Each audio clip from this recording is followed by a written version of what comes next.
disco e che negli ultimi anni ho voluto, diciamo, rivisitare e riproporre, perché a me piace tantissimo e spero piaccia anche a voi e sia di vostro gradimento.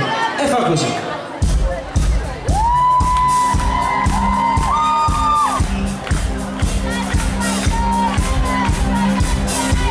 Come fatto qui in prima fila, tutti quanti con le mani a tempo di musica.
Say